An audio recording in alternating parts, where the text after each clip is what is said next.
guys, it is Aoife from Fred Weasley Died Laughing, and I'm here with my first October weekly wrap up. So I'm sorry if I look a bit weird today. My allergies are just like wrecking havoc with my face today, so my eyes are a little bit watery or whatever, so I apologise if my makeup suddenly starts streaming off. But other than that, yeah, I actually thought I had a bad reading week when I went down to make this video, and I looked back on the books that I read, and I actually read 4 books this week, which is my average, so I didn't have a bad reading week. For some reason I thought I did, but I didn't. So the first book I read this week is one of the Man Booker, was on the list for the Man Booker Prize this year. It didn't make the short list, but it was one of the ones that were on the long list that I said I wanted to read, and it was the Chimes by Anna Smaill. I'm not actually sure if that should be Anna Small or Anna Smaill, but yeah, so this is about a boy called Simon, and he lives in this kind of strange futuristic London, and it's basically where reading and writing, no one reads or writes anymore. It's just kind of a thing that doesn't happen. It's not really been banned, it just doesn't happen. And instead everything is told through music. So when people are trying to like make announcements, they sing it. So if he's going through a marketplace and people are trying to announce, you know, the food they're selling, the goods they're selling, different things like that, it's basically just like a load of noise and a load of music and songs being said, and by certain tunes and certain, I think, rhythms of music that is sung or played, they're able to pick up the message and people know what each other are saying and what they mean.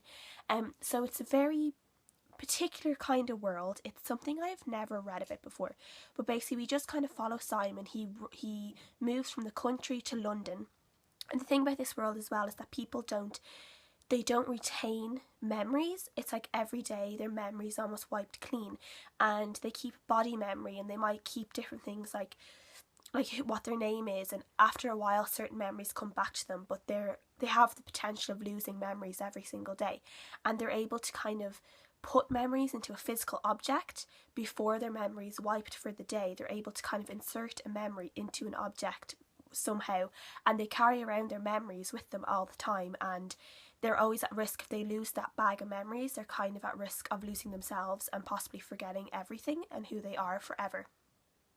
So it's just a really weird book, and it's quite hard to explain.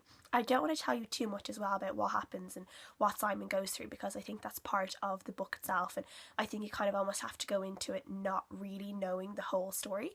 But it was definitely something I've never read about before. It's very, very unique. I think I am not a musical person. I am like really bad at music. I could listen to a song about 100 times, and if someone asked me to sing that song, I wouldn't remember the lyrics. I'm just really, really, really bad when it comes to music.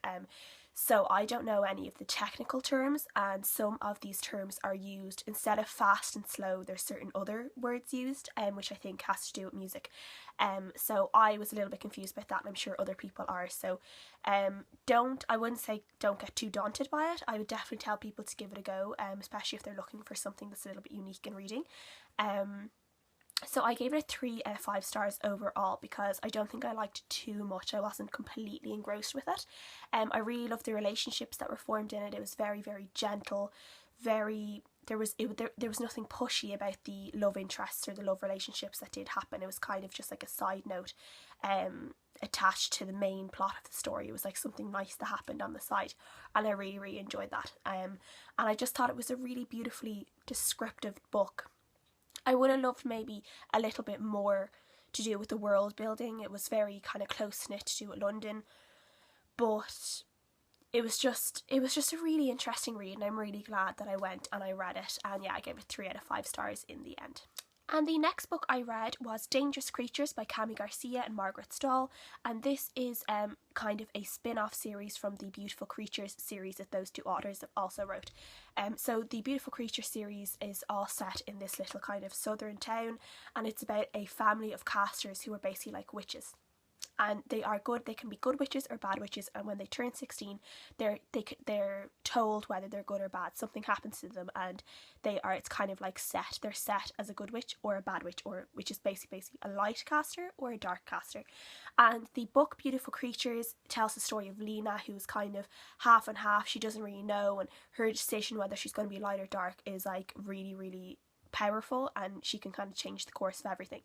Now, Dangerous Creatures actually tells the story of Ridley, who is Lena's cousin and who is a dark caster, and she was one of the, in my opinion, she was one of the best characters in the Beautiful Creatures series, because she's very much an anti-hero. She's almost like, she's bad, but she kind of does good things, and at the same time she's still being a bad person. She's doing good things, but she's still being a bad person. So she's a very, very conflicted person, and I was really interested to read her own kind of story. It's kind of the book is set after the events of Beautiful Creatures, so it's kind of just telling on her story after what happened and her relationship with one of the other characters in Beautiful Creatures. And she goes to New York and all these weird things happen. I can't really tell too much because obviously it is a spin-off series. I enjoyed it. I didn't love it. It's the same with Beautiful Creatures, and the same with another book I read by Garcia. I like the books. They're easy to read. I go through them really quickly, but I am not overly impressed with them. I will go on. I think there's only a second book in the series. I'm not sure if there's going to be a third, but I will go and I will read the second one. I don't know when I'll pick it up, but eventually I will. So I originally gave it 3 stars, and I bumped it back to a 2.5. Not that it was bad, it just didn't blow my mind. I didn't like it enough to give it 3 stars, but I didn't hate it enough to give it 2 stars, so I'm going to give it 2.5 stars. And then I went on with part of my Slay That series. I read the last 2 books in the Legend series, which is Prodigy and Champion. So obviously I can't really say too much about these books. I think I did write my own review on Goodreads of Prodigy. I'm going to have to write one on Champion at some point this week. I gave them both 5 stars. I really, really enjoyed them. I think I might make Prodigy a 4.5 stars. I am undecided with Champion because I just finished it this earlier on in the afternoon, and I'm still trying to figure out how I feel, whether it's going to be a 4.5 or a 5.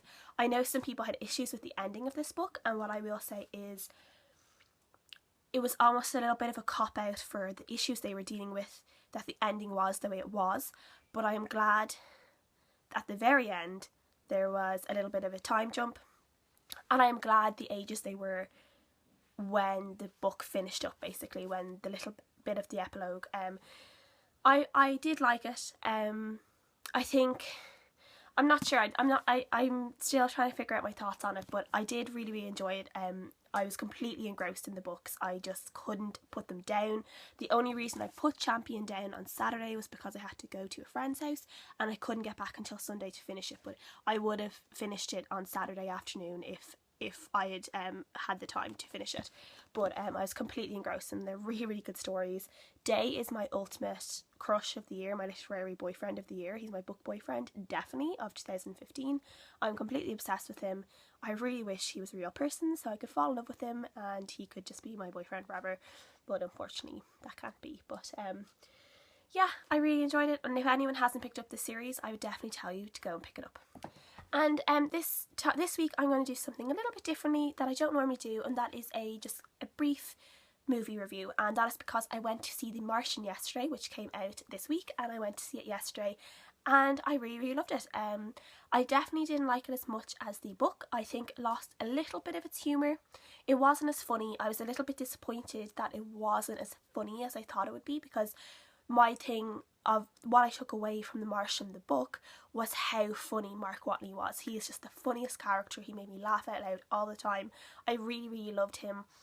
And while I think Matt Damon embodied him very well, I don't know. I just don't think he was as funny as I wanted him to be. And I think they couldn't, all the jokes that Mark Watney is telling in the book, because it's almost written down, it doesn't translate as well on screen. So some of the best jokes weren't translated over. They didn't use them. They didn't put them in. And then some of them that they were slightly changed around, fell flat for me because I'd read the book, where I think people who hadn't read the book probably would have found all those jokes funnier. But for me, I was like, that was much funnier when I read it in the book. But I really, really liked it. I loved all the different things that you don't see in the book. I don't want to really spoil the book for people who haven't read it, so if you haven't read the book, I'd say just come back when I have my TBR jar up.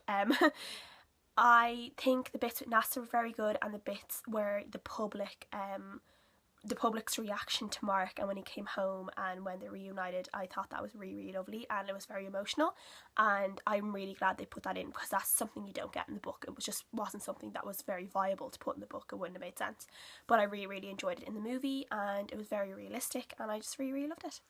And now it is time for my TBR pick of the month. I did not read my September TBR jar pick, which was To All the Boys I've Loved Before by Jenny Han. I will try and get around to that this month. It's just not something I've really wanted to read, so I wasn't pushed into reading it, and I just had so many other books to read in September that I just never got around to it. It was kind of just put in the bottom of the pile and forgotten about, so I will try and read that this month, but I can't promise anything. But hopefully I'll read whatever I pick out right now.